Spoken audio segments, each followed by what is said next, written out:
ጥያቄውም የብዙ ሰውም ጽሁፍ ገንዘቡ ነው። እዚህ ጽሁፍ ላይም ቅድም ሳነበው ነበረ ገንዘቡ ነው ወይስ ዓላማው ነው ያስኬደህ ነው።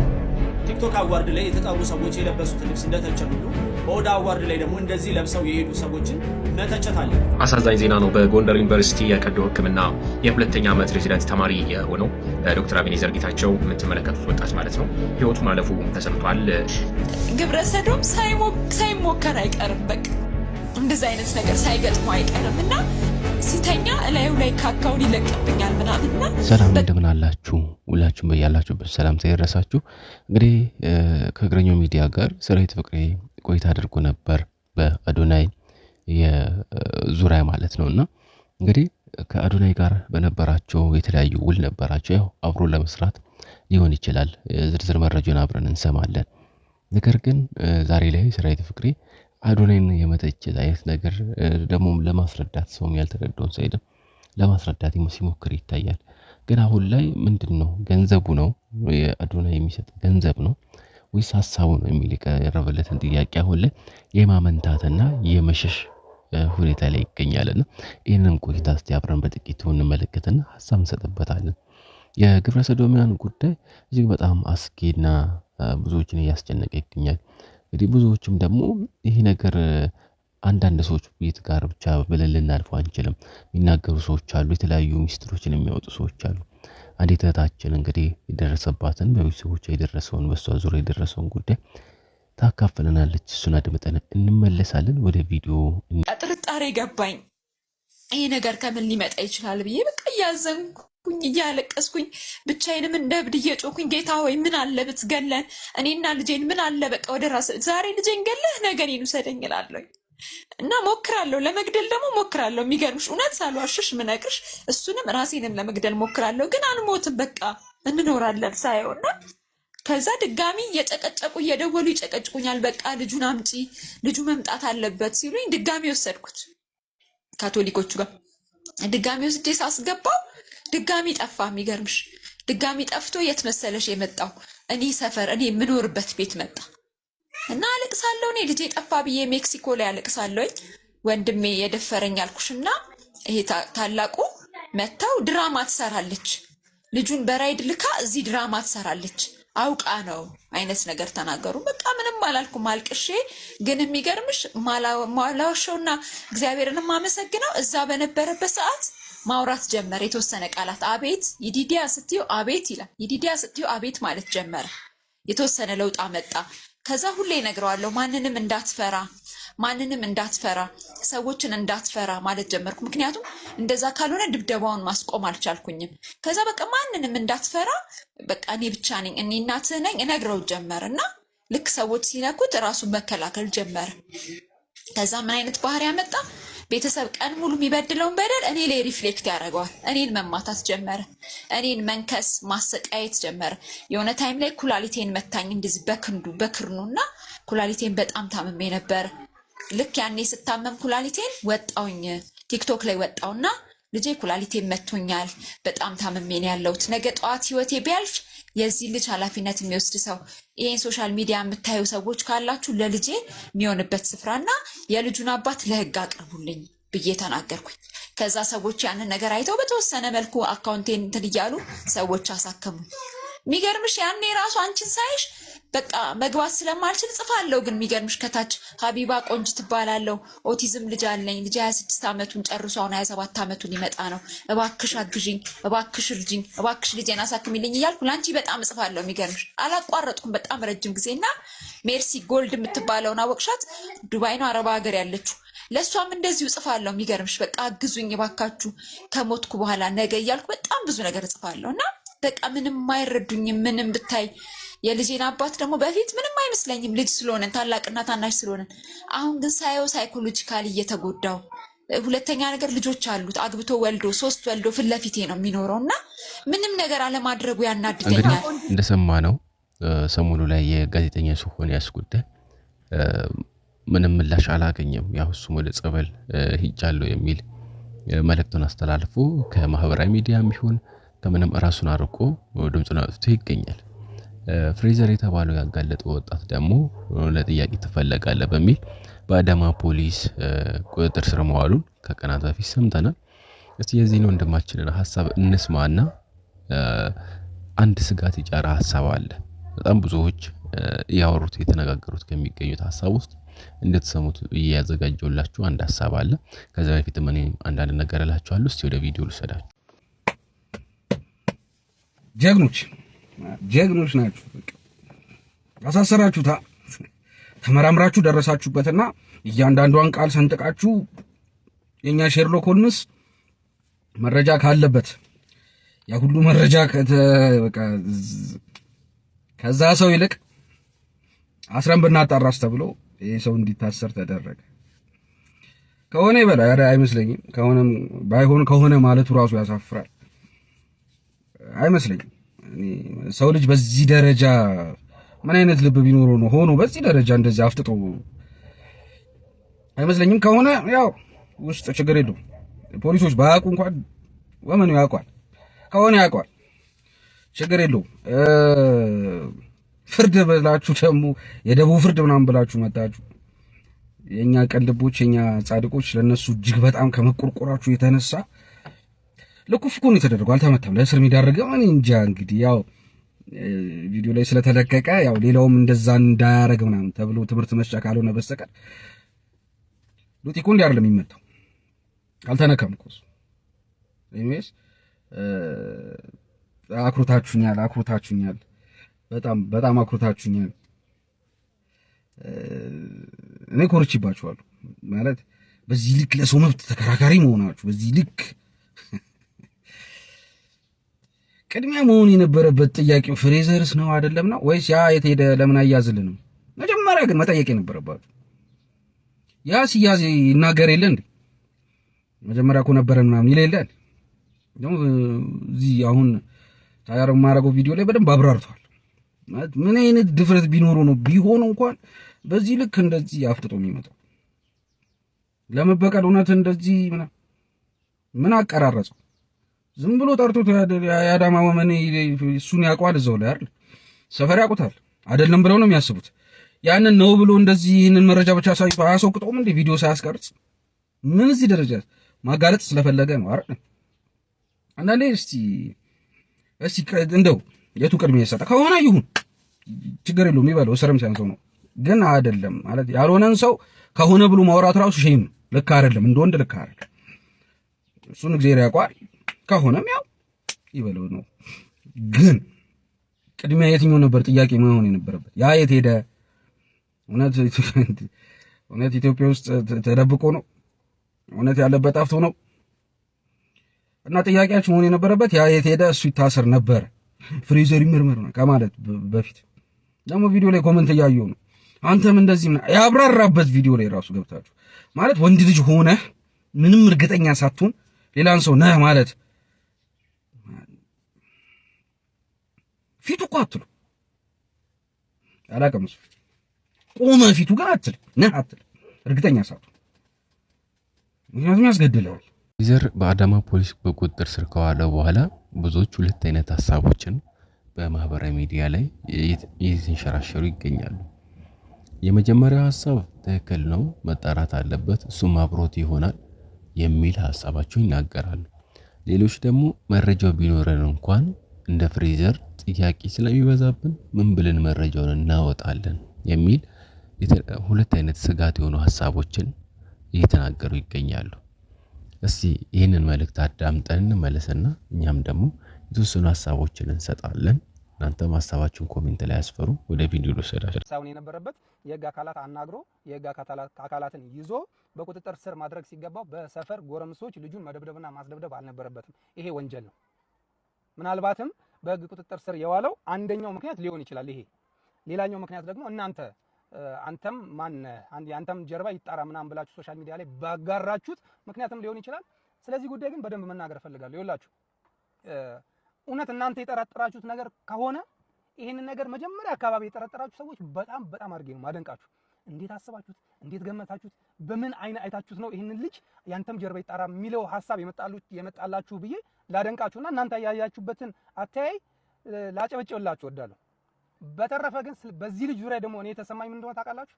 ኦኬ ነገ የሆነ ሰው ጥፋት ሲሰራ ይሄ ልጅ እኮ ጥፋት ሰርቷል ምናምን ብዬ ወጥቼ ባጋለጠው አላካፍል ስላለ ነው አንተ የሚያጋለጥከው ተብሎ ጣት ወደኔ መልሶ መጠቆሙ አይቀርም። ስለዚህ እንድፈራ ሰዎችን ማጋለጥ እንድሳቀቅ መልሶ እኔ ሊያጠቁኝ ይችላሉ ብዬ እንድሰጋ ነው ያደረጋችሁኝ። እኔ ምንም ነው ሊገባኝ አልቻለም። ከጋዜጠኛው ይልቅ የዚህ ልጅ ስም ነው በደንብ እየተጠለጠለ ያለው። ጭራሽ ጋዜጠኛውን እኮ ተውት፣ ተይዞ ነው፣ ሰይጣን ነው፣ ተውት፣ እንደዚህ ነው እየተባለ ነው። ወፍ ላይ መታብኝ ነበር እየተባለ ለሱ የሚሞግቱለት ብዙ ንጹሃንና ጻድቃን ሰዎች አሉ። እያየሁኝ ነው በኮሜንት በቪዲዮ ለጋዜጠኛው የሚሞግቱ ሰዎች አሉ። ይሄኛው ልጅ ላይ ሰው ወረደበት በማስረጃ ቪዲዮ ለምትሰራው አንተ እንደዚህ ስለሆንክ ነው ልትሆኑ ትችላላችሁ፣ አላቅም። ግን ከዚህ ጀርባ እርግጠኛ ሆኜ ምናልባት ስሜቴን የሚጋሩ ሰዎች ካሉ እኛም እንድንፈራ ነገ ሰውን ማጋለጥ ይሄ ልጅ እኮ እንደዚህ አድርጓል ብለን ስንል ይሄ ልጅ እኮ እንደዚህ ወንጀል እየሰራ ነው ብለን ስንል አንተ ይሄንን ወንጀል ያጋለጥከው አንተ እንዲህ ስለሆንክ ነው የሚሉን ሰዎች ሊመጡ ይችላሉ ብለን የምንሰጋበት ነገር ተፈጥሯል። እኔ ተፈጥሮብኛል። መንግስት በህግ ቁጥጥር ስር አውሎታል። የአዳማ ልጆች ስለዚህ ልጅ ንጹህነት የምታውቁ ከሆነ ወጣችሁ ንጹህ መሆኑን ልትመሰክሩ ይገባል። ንጹህ ካልሆነ ህግ የያዘው ነገር ህግ ይፈታዋልና ብቻ ግን የእውነት በጣም ስገረምበት የነበረ ጉዳይ ነው። ወንጀለኛ ተብሎ ህዝቡ በይፋ ካመነው ይልቅ የተጠረጠረው ልጅ ስም በዚህ ልክ መብጠልጠሉ በጣም እየገረመኝ ነው እስካሁን ድረስ። ማለት የተጠቆመበት አካል ይቅር በሉት እንጂ ምናምን እየተባለ የጠቆመው አካል እንደ ወንጀለኛ አንተስ ማን ስለሆንክ ነው ተብሎ በዚህ ልክ እንዲመባሉ ያው ሀሳባችን የሚሆነው በሌሊት ብሔራዊ መዝሙር እስከ መዘመር ድረስ ያደረሳቸው ቲክቶከሮቹን ምንድን ነው የአዲስ አበባ ጸጥታ ቢሮ የሰጣቸው መመሪያ ነው ወይስ ደግሞ ምንድን ነው ለማስተላለፍ የፈለጉት ሀሳብ? ብዙዎችን ሲያስቅ ነበር፣ ብዙዎችን ደግሞ ሲያናገር ነበር፣ ብዙዎች ደግሞ ጥሩ ነው ያደረጉት ሲሉም ቆይቶ ነበርና እስቲ ብዙ ጊዜ መረጃዎችን የሚያደርሰን ወንድማችን ማህበረሰብና ብሔረሰብ ከአዲስ አበባ ከተማ የጸጥታ ቢሮ ጋር ሲወያዩ ተመልክተናቸዋል። እኛም እንዳይቀርብን አንዳንድ ነገር እንበል። እንግዲህ ይሄ ማህበረሰብና ብሔረሰብ ተወካይ የለውም፣ ተወካይ ባለቤት የለውም። በተለይ ቲክቶክ የሚባለው ፕላትፎርም ባለቤት የለውም። ለዚህ ነው ሁሉም ተነስቶ እኔ ተወካይ ነኝ፣ እኔ ተከራካሪ ነኝ፣ እኔ ሸላሚ ነኝ፣ እኔ ነሺ ነኝ የሚለው። በዚህ ዓመት ብቻ 5 አካላት መጥተዋል። አንደኛው ራሱ ጂ ፓወር ነው። ሁለተኛው የሶሻል ሚዲያ ተጽዕኖ ፈጣሪዎች ማህበር ነው። ሶስተኛው እነ ብሩክና እነ ሰብለ አሰፋ የመሰረቱት ማህበር ነው። አራተኛው እንሰግድ እንፈምስ ነው። አምስተኛው የሙስሊም አዋርድ እያዘጋጁ ያሉት አካላት ናቸው። 5 ናቸው። ለምንድን ነው እንደዚህ ሰፍ ብሎ ማህበራትን መስረት እንደዚህ? በእርግጥ ይሄ ማህበረሰብ አንድ ተወካይ ያስፈልገዋል። አንድ ተወካይ ብቻ። መጀመሪያ እርስ በርስ መነጋገር ያስፈልጋል። ከተነጋገራችሁ በኋላ አንድ ማህበር መመስረት። ያ ማህበር አላማው ገንዘብ ማግኘት መሆን የለበትም። ገንዘብ ላይ የተንጠለጠለ ስንሄድ ነው ልጆቹ ሎስ እያደረግን ያለ ነው። ለምሳሌ ያህል አዶናይ ማን ነው ከኋላ እየጋለበው ያለው? አዶናይ ወደ ኢትዮጵያ ሲመጣ የካናዳን ባህል ምናምን ይዞ መጣና የሆነ ኦፍሳይድ እየገባ ሄደ። በኋላ ላይ ሶሻል ሚዲያው በራሱ ሼፕ እያደረገው መጣ። አዶናይ ክፋት ያለበት ልጅ አይደለም።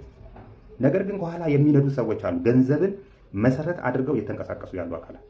ስለዚህ እንደዚህ አይነት ሰዎች ማናጀር ቅጠሩ ምለው ለዚህ ነው ይላችሁ የሚያማክር አካል ቅጠሩ እንጂ ገንዘብን መሰረት አድርገው ከኋላ ተሳፍረዋችሁ እንደ ቶይ ፈረስ የሚጋልቧችሁ አካላት አሉ።